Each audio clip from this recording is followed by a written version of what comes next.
Hello everyone, welcome to competitive classes. आज हम solve करेंगे set 7 which contains important numericals from Assam Police SI examination, and these numericals will be very helpful for the upcoming grade 3 and grade 4 test. So keep watching. First question: the square of a natural number subtracted from its cube comes to 48. The number is very easy question. So हम लोग option में से कोई भी एक option choose कर लेंगे. So I take option D 4. ठीक है. So square of natural number subtracted from its cube. So 4 का क्यूब क्या होगा? 4 क्यूब. देन इससे माइनस करना पड़ेगा 4 square. Okay. Subtracted from its cube, the square of natural number subtracted from its cube comes to 48. इसका answer 48 आना चाहिए, तब ऑप्शन करेक्ट होगा. So 4 cube is 64 minus 4 square is 16 is equal to 48. Answer आ गया. So option D is correct. Okay, option D is correct. Next question: the average age of A and B is 30 years and B and C is 26 years. The difference of age of A and C is, so we have average age of A and B is 30 years, so total age will be 30 into 2, that is 60 years. Okay. Similarly, total age of B and C will be 26 into 2, that is 52 years. तो हम लोगों को क्या निकालना है? The difference of the age A and C. So we have A and B equal to 60 years, then B and C is equal to 52 years. सो हम लोग को निकालना है A and C. Simply minus कर देंगे. माइनस करने से क्या रहेगा? ए हट जाएगा. क्या रहेगा? A minus C. This equal to 8 years. So difference of the age of A and C is 8 years. Option D will be correct. Next question: average of 6 numbers is 8. One more number is added and average become 9. What was the additional number? Very easy question. So we have x1 to x6, 6 numbers. Average क्या होगा? सबका plus होगा divided by 6 is equal to average is of 6 number is 8. So this is given. Okay. तो cross multiplication कर लेंगे तो क्या होगा? x1 to x6 is equal to 48. Equation 1. Then according to the question let x7, okay, let x7 is added. One more number is x7, okay, is added. तो क्या हो जाएगा? x1 to x7 हो जाएगा, that is 7 numbers.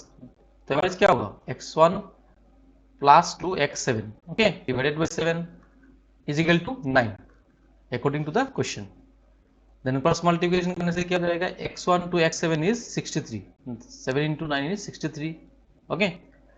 We have from equation 1 x1 to x6, there is x1 to x6 कितना है? 48 है. So we have 48 plus x7 is equal to 63. तो x7 का वैल्यू क्या आएगा? x7 is equal to 63 minus 48, that is 15. It is 15. So option क्या होगा? Option होगा option A is correct. That is 15.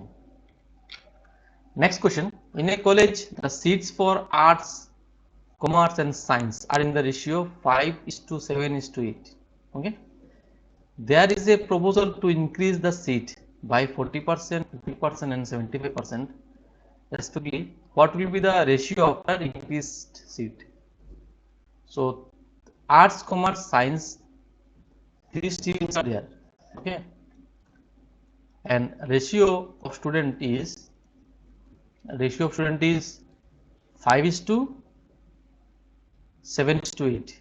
okay. So there is a proposal to increase the seat. so क्या proposal है? 40% increase करना है seat को, 50% increase करना है और 75% इंक्रीज करना है. सो रेशियो कितना है? रेशियो आर्ट्स का रेशियो कितना है? 5, और इंक्रीज कितना है? 40%. तो पहले आर्ट्स का देख लेते हैं. तो क्या होगा? We take 5x plus 40% of this ratio, that is 40 divided by 100 into 5x. So this is for only arts. हम लोगों ने सिर्फ आर्ट्स का निकालना है. तो क्या हो जाएगा? So this is equal to क्या होगा? सॉल्व करना है. सॉल्व करने के बाद आ जाएगा हम लोग का 7x. आर्ट्स का कितना है? After increasing the seat by 40%, 5x becomes 7x. Okay, similarly commerce का भी निकालेंगे. यहाँ पे मैंने निकाला है. कॉमर्स का क्या होगा? 7x plus 50% of 7x. Okay, similarly science क्या होगा? साइंस का 8x एंड 75% ऑफ 8x. तो सॉल्व करने के बाद क्या आएगा? 10.5x then 14x. 7x तो ऑलरेडी मैंने निकाल लिया था. ठीक है, तो इसके बाद क्या करना है? 7 से डिवाइड कर देंगे तो आ जाएगा x, then to 1.5x, then is to 2x. 2 से मल्टीप्लाई कर देना है. 2 से मल्टीप्लाई करने के बाद क्या होगा? 2x, then 3x, then 4x. So answer will be 2:3:4. Option A is correct. Okay. Next, a horse and a cow were sold for 12,000 each. The horse was sold at a loss of 20% and cow at gain of 20%. The entire transaction is resulted. So we have the selling price of horse and cow is 12,000 each. मतलब horse का जो selling price कितना है? 12,000 और cow का भी कितना है? 12,000. तो टोटल कितना होगा? Total is 24,000. Okay, selling price of horse is 12,000 and selling price of cow is also 12,000. So total will be 24,000. Selling price is 24,000. Okay. Now the horse was sold at a loss of 20%. तो formula हम लोग use करेंगे, ये formula use करेंगे. Loss equal to CP minus SP. CP is that is SP is selling price and CP is cost price. So cost price that is CP minus SP divided by CP into 100%. ठीक है, तो loss कितना है? 20%. 20% loss मतलब क्या होगा? 20 is equal to CP हम लोग को निकालना है minus SP selling price of horse is 12,000. It is given divided by CP into 100%. तो फॉर horse कोस्ट प्राइस कितना आएगा? 15,000. ओके, सॉल्व करने के बाद कितना आएगा? 15,000. सिमिलरली हम लोग काव का भी निकालेंगे. सो काव का क्या कितना है? गेन 20%. सो ये फॉर्मूला यूज होगा. Gain is equal to selling price minus cost price divided by cost price into 100%. तो फॉर काव the gain is 20%. That is 20 is equal to 12,000 minus CP divided by CP into 100%. So for काव the cost price will be 10,000. Okay, so total the total would be 15,000 plus 10,000. कितना का? cost price will be 25,000. Okay, so initially it was selling price was 24,000 and after that we have found that the cost price is 25,000. so cost price ज़्यादा है. cost price क्या है? selling price से ज़्यादा है, तो क्या होगा? लॉस होगा. कितना लॉस होगा? 25,000 माइनस 24,000. दैट इज लॉस कितना है? Loss is 1,000.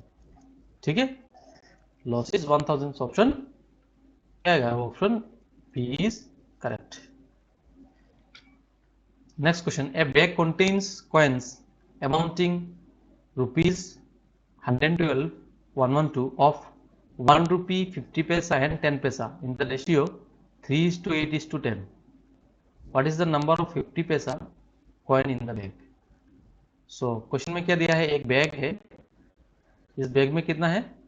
Total amount is 112 rupees. Okay, so ये जो 112 है वो तीन फॉर्म में है. First form is 1 rupee that is 100 paisa, then 50 paisa and 10 पैसा. ओके, सो 100 पैसा का रेशियो कितना है? It is 3. 50 पैसा का रेशियो कितना है? इट इज 8 एंड 10 पैसा का रेशियो कितना है? It is 10. Okay, and total amount is 112. सो हम लोग लिख सकते हैं that is 3x into 100 that is 1 rupee ना. 1 rupee मीन्स 100 पैसा प्लस 8x इंटू 50 पैसा. Okay, then 10x into 10 paisa. So this is equal to what? 112. 112 is rupees. Okay, 112 is rupees. It is given rupees. So पैसे में कितना होगा? 112 into 100 पैसा. Okay, so 3x into 100. इसमें भी कितना है? 50 है. इसमें कितना है? 10 है. तो अगर हम लोग सॉल्व करेंगे, सॉल्व करने के बाद कितना आएगा? लेफ्ट हैंड साइड में सॉल्व करने के बाद कितना आएगा 8x आएगा, और राइट हैंड साइड में कितना आएगा 112। यहाँ पे हम लोगों ने क्या किया, 100 जो है 100 हम लोगों ने कैंसिल कर दिया, ठीक है 100 हम लोगों ने कैंसिल कर दिया। कैंसिल करने के बाद कितना आएगा 8x equal to 112। So x will be 14, x will be 14, ठीक है। तो x तो हम लोग को मिल गया। तो क्वेश्चन में क्या बोला है, what is the number of 50 पैसा कॉइन इन द बैग। सो 50 पैसा जो कॉइन है इसका रेशियो कितना है, it is ratio is 8x। क्या रेशियो है 8x। x का वैल्यू हम लोग को पता है, x कितना है, x is 14, okay. So 8x that is 8 into 14 that is 112। तो कितना number of, what is the number of coin, number of coin is 112। Option B is correct. Next question. Two men starts together to walk a certain distance. One at 4 km per hour and another at 3 km per hour. The former, that is first man, arrives half an hour before the latter. Find the distance. Very tricky question. So consider two men are A and B. So A का speed कितना है 4 km per hour और B का कितना है 3 km per hour. Let t be the time, let t be the time taken by A, okay, t be the time taken by A and B का time कितना होगा, B is half an hour late, B is half an hour late as compared to A, B late है ना half an hour। so A अगर A t time लेता है तो B कितना होगा half an hour late, मतलब t plus half hour, okay.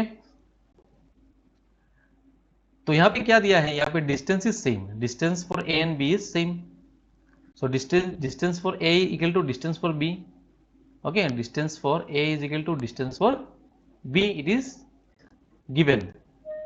सो distance मतलब क्या है, डिस्टेंस मतलब, तो distance is velocity into time, distance means velocity into time. So distance for A that is S equal to कितना होगा, एस ए का velocity कितना है 4 km per hour, that is 4 into time कितना है ए का टी, लिख दिया मैंने यहाँ पे B A into t that is 40, okay 40। Similarly B का कितना होगा v B velocity of B कितना है 3 km पर आवर और टाइम कितना है टी प्लस हाफ, ओके। सो 3 इंटू टी प्लस हाफ। तो इसको सॉल्व करना है, ठीक है, इसको सॉल्व करना है। सॉल्व करने के बाद टी का आंसर कितना आएगा, टी का आंसर आएगा 3/2 आवर, 3/2 आवर, ठीक है। सो हम लोग को निकालना क्या है, फाइंड द डिस्टेंस निकालना है। टाइम तो निकल गया, टाइम तो निकल गया हम लोग का, तो डिस्टेंस कितना होगा, ऑलरेडी मैंने ऑलरेडी फॉर्मूला लिख दिया था, distance is equal to velocity into time, okay. So velocity कितना है, वेलोसिटी इज 4, ए का वेलोसिटी कितना है 4 है, ठीक है, और टाइम कितना है, टाइम इज 3/2, ठीक है। तो आंसर कितना आएगा, आंसर इज 6, आंसर कितना आएगा 6 क्या होगा kilometre. So option B is the correct answer, okay. Next question, in what time will 1000 become 1331 rupees at 10% per annum compound interest, ठीक है, very easy question. So we have the formula for compound interest is a is equal to p into 1 plus r by 100 to the power t, okay, very simple formula। so a is given, a कितना दिया है 1331 rupees, okay, and what is p, principal amount is 1000 rupees and also the interest is given, that is 10%। तो क्या करना है, put कर देना है। हम लोग को क्या निकलना है, हम लोग को टाइम निकलना है, इन what time, that is time निकलना है, ठीक है। तो पुट वैल्यू पुट कर देंगे, पुट कर दिया वैल्यू तो 1000 नीचे आ जाएगा, ठीक है, and it is 10 and 100 that is 1/10, LCM लेने के बाद कितना आएगा 11/10। सो 1331 मतलब क्या है, 1331 is 11 cube and 1000 is also 10 cube, so it is 11/10 cube। तो ये कैंसिल हो जाएगा, तो t कितना आ जाएगा, t is 3 years। Very easy question, so option A will be correct, okay. Next question, by how much percentage area of A square will increase if its side is increased by 10%.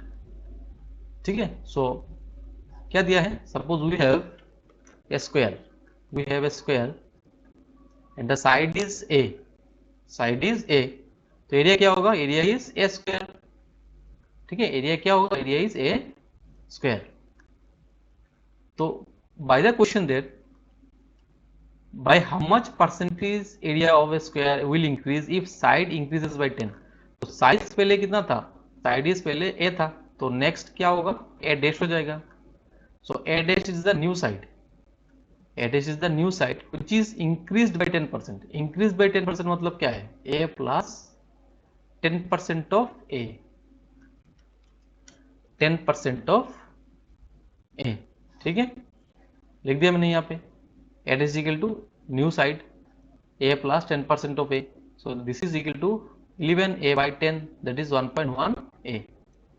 so this is your old जो side है square का a है और new side is a dash, और a dash का value कितना है 1.1 a। Okay, so side अगर पता है तो न्यू एरिया पता होगा हम लोगों को, न्यू एरिया क्या होगा, new area is a dash square, और a डैश का वैल्यू कितना है 1.1 a whole square, that is 1.21 square. Okay, so this is the new area and this one is old area of a square। okay, तो क्या निकालना है, by how much percentage। so percentage change कितना होगा, percentage change होगा a dash minus a divided by a into 100%। so a dash कितना है, a dash is 1.21 a square, और a कितना है, a is a square divided by a is a square। ठीक है, into 100%। सॉल्व करने के बाद कितना आएगा answer, answer is 21%, that is option B is correct. Very easy question. Next question, from a rectangle metal sheet of side 25 centimetre. So we have a rectangle A B C D, और side कितना है, side is 25 centimetre and 20 centimetre. So we take A D और B C is equal to 20 centimetre, और A B and D C क्या होगा 25 centimetre. ठीक है, rectangle का कितना है 20 सेंटीमीटर और 25 सेंटीमीटर दोनों साइड ले लिया हम लोगों ने, तो एरिया क्या होगा, area of rectangle is the product of two sides, that is 20 into 25 centimetre square is equal to 500 centimetre square. Area of rectangle is 500 centimetre square. A circular sheet, a circular sheet is a circular sheet as large as possible is cut off, what is the approximate area of the remaining sheet। तो यहाँ पे क्या किया हम लोगों ने, एक circle काट लिया, कहाँ से काटा, जो रेक्टेंगल है ना, रेक्टेंगल के अंदर से एक सर्कल काट लिया, तो there will be remaining areas, this is the remaining areas, this will be the remaining areas.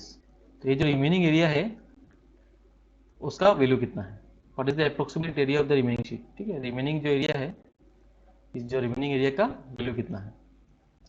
तो रेक्टेंगल का एरिया कितना है, already we have calculated that the area of rectangle is 500 centimetre square. Circle का area कितना होगा निकालना पड़ेगा। सो diagram से पता चल रहा है कि अगर साइड 20 सेंटीमीटर है तो डायमीटर भी कितना होगा 20 सेंटीमीटर होगा, डायमीटर कितना होगा 20 सेंटीमीटर। ओके, तो डायमीटर 20 सेंटीमीटर मतलब रेडियस कितना है, रेडियस इज 10 सेंटीमीटर। ठीक है, सर्कल का रेडियस कितना है 10 centimetre. Clear. So area of circle कितना होगा, area of circle will be pi r square, that is pi 3.14, और रेडियस कितना है 10 square, 10 centimetre square. Okay, so answer is area of circle is 314 centimetre square. So we have rectangle का square कितना है 500 centimetre square, और area of circle is 314 centimetre square. So remaining area क्या होगा, remaining area is 500 minus 314, that is 186 centimeter square. So option A will be the correct answer. Okay. Next question, a rectangular tank whose length and breadth are 2.5 meter and 1.5 meter. Okay. So suppose ये जो diagram है ये क्या है, एक rectangular tank है जिसका length कितना है 2.5 मीटर, और ब्रेथ कितना है, breath is 1.5 5 meter. So this is breadth and this is length. Okay, question में दे दिया है. If the capacity is 750 liter, so what is the capacity of tank? It is 750 liter. Then what is the height of the tank? तो tank का height कितना होगा हम लोग को निकालना है. So we know that the volume of the tank or the volume of क्या जो tank is a rectangular body ना, 3 डायमेंशनल रेक्टेंगुलर बॉडी. तो वॉल्यूम क्या होगा? Volume is length into breadth into height. ठीक है, और वॉल्यूम ऑफ द टैंक कितना है? By the question volume of the tank is 750 litre. और फॉर्मूला क्या है? Length breadth and height. So length is 2.5, breadth is 1.5 and height तो क्या निकालना है हम लोग को, तो हाइट आ जाएगा. सो कैलकुलेशन करने के बाद हाइट कितना आएगा? 20 centimetre. So 20 centimetre is the correct answer. Option A is correct. Next question. With A, B, C as centers, 3 circles are drawn such that they touch each other externally. If the side of the triangle ABC are 4 cm, 6 cm, 8 cm. तो यहाँ पे diagram मैंने बनाया है. तो ये एक circle है. ओके, ये दूसरा सर्कल है, first circle, second circle and third circle. Okay, तो सर्कल के ऊपर क्या है? ए B C A centre. A क्या होगा? सेंटर, सर्कल का सेंटर है. डायग्राम में पता नहीं चल रहा है. A is the centre of circle, first circle. Then B is the centre of second circle and C is the centre of third circle. Okay, such that they touch each other externally. So यहाँ पे क्या दिया है diagram में? all the circles they touch each other, okay, externally. And what is ABC? ABC is the triangle formed on the circle. okay, तो ABC जो triangle है इसका साइड कितना है? 4 centimetre, then 6 centimetre and 8 centimetre. So we take AB as 4 centimetre, AB मतलब ये वाला. Then AC is 6 centimetre, this is AC. And BC is 8 centimetre, this is BC. So it is given. तो diagram में पता चल रहा है कि A और M is the midpoint. Okay, M is the mid point of AC. So AM कितना होगा? Radius of the circle. और AN कितना होगा? वो भी होगा रेडियस ऑफ द सर्कल. ठीक है, so AM equal to AN is equal to A radius of the circle. Okay, then CM. What is CM? CM is क्या होगा? CM is AC minus AC minus AM. ठीक है, AC minus AM. सो यहाँ पे देखो, not necessarily जो M may और may not be the midpoint. क्यों? क्योंकि all the circles are not equal. अगर all the circles are equal होता तो क्या होता? M may be the midpoint. क्योंकि यहाँ पे M all the circles are not equal, so M may be not the midpoint. Midpoint नहीं भी हो सकता है. That's why we have written CM is equal to AC minus AM. Okay, so AC is 4 centimeter minus AM is your radius of first circle. Okay, so CM is 4 minus A. Okay, CM is 4 minus A and this is equal to CO. This is equal to क्या होगा? CO होगा. Then BN, similarly BN क्या होगा? BN is also AC minus AN. AC कितना है? AC is 6 centimetre minus AN is A. Okay, so 6 minus A, BN is 6 minus A. This is equal to what? BN is equal to हो जाएगा क्या? BO. Okay, क्यों होगा? क्योंकि it is lies on the same circle. It is lies on the same circle. Okay, so it is BO होगा. BN equal to BO होगा. Therefore CO plus BO, it is CO plus BO क्या होगा? It is BC. CO plus BO is BC. और BC का value कितना है? 8 centimetre. BC is 8 centimetre. तो CO का वैल्यू कितना है? CO का वैल्यू ऑलरेडी हम लोगों ने निकाला है. क्या है? 4 माइनस A. BO का वैल्यू कितना है? BO का वैल्यू 6 माइनस A. और this equal to BC. BC का वैल्यू कितना है? 8 सेंटीमीटर. ओके, सॉल्व करने के बाद A कितना आएगा? A is 1. What is A? A is the radius, that is AM equal to AN. A का वैल्यू कितना है? 1 सेंटीमीटर. ठीक है, मतलब फर्स्ट जो सर्कल है इसका रेडियस कितना है? 1 centimetre. Okay, similarly a equal to 1 then 4 minus a क्या होगा? 4 minus a मतलब क्या है? 4 minus a is cm और co. cm और co क्या है? Radius of second circle, radius of second circle. So 4 minus a क्या होगा? 4 minus a is 1 that is 3. So radius of second circle is 3 centimetre. Similarly जो third circle है, third circle का radius कितना है? थर्ड सर्कल का radius है BO. Okay, third circle का रेडियस कितना है? BO और BN. Okay, so it is 6 minus a, it is 6 minus a. Okay, 6 minus a. तो 6 minus a मतलब क्या है? a इज वैल्यू, a का वैल्यू कितना है? 1. सो 6 minus 1 इज 5. सो क्या होगा? 5 आ जाएगा. तो क्वेश्चन में क्या बोला है? क्वेश्चन में बोला है then what is the sum of all the radii.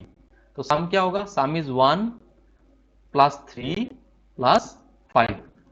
तो it is 9 centimetre. Option clear. Next, the 100th term of the series 3, 5, 7, 9 will be. So here हम लोगों ने क्या लिख दिया? जो 3, 5, 7, 9 ये जो सीरीज हम लोगों ने लिख दिया अप टू 100 टर्म्स. सपोज तो ये कौन सा सीरीज होगा? ये सीरीज है AP series. Okay, it is AP series. So AP series कैसा है? क्योंकि 3, 5, 7, 9 तो 7 minus 9 minus 7 is 2. Okay, common difference is 2. Then 7 minus 5 is also 2. 3 minus 5 minus 3 is also 2. So common difference is same. That's why it is an AP series. Okay. So AP series का क्या निकालना है? 100 term. That is T100. क्या निकालना है? T 100 term निकालना है. तो formula for 100 term is और Tn is equal to a plus n minus 1 into d. a क्या है? a is the first term. First term is 3. Put कर दिया है मैंने. Plus n is what? n is 100 क्योंकि हम लोग को 100 टर्म पे निकालना है. So n is 100 minus 1 into d. d is the common ratio. d is the common ratio. common ratio कितना है? 2. common ratio is 2. Okay. So solve करने के बाद कितना आएगा? 201. So 201 is the correct answer. So कौन सा ऑप्शन का? Option A is correct. Next question. At what rate of simple interest in 4 years a sum of money will become 4 times the principal? Where is the question? So we know that simple interest is P into R into T divided by 100. P is the principal amount, A is the amount, and T is the time. Okay, T is the time. Also we know that simple interest is A minus P. Simple interest is A minus P. So by the question, at what rate of simple interest in 4 years a sum of money will become 4 times? So sum of money become 4 times मतलब A becomes 4P. A becomes 4P in 4 years. T कितना है? 4 years से. So A is equal to 4P लिख दिया मैंने and P is P, that is 3P. Okay. तो क्या करेंगे? अभी फॉर्मूला में पुट कर देंगे. So simple interest is 3P लिख दिया मैंने 3P और सिंपल इंटरेस्ट का फॉर्मूला क्या है? ये फॉर्मूला है, that is P into R into T divided by 100. Okay, और सिंपल इंटरेस्ट क्या है? 3P ऑलरेडी लिख दिया है मैंने. सो P cancel. Okay, and it is time. Time कितना है यहाँ पे? Time is 4 years. तो 4 मैंने पुट कर दिया है तो क्या हो जाएगा? 4/100 is 25. Okay, 4/100 is 25 and PP cancel already मैंने बोल दिया है. PP cancel. So R is 75%. R is 75%. That is option C is correct. So this is the last question of the video. In the next video I will discuss set 8 of important numerical series. Till then keep watching competitive classes. Thank you.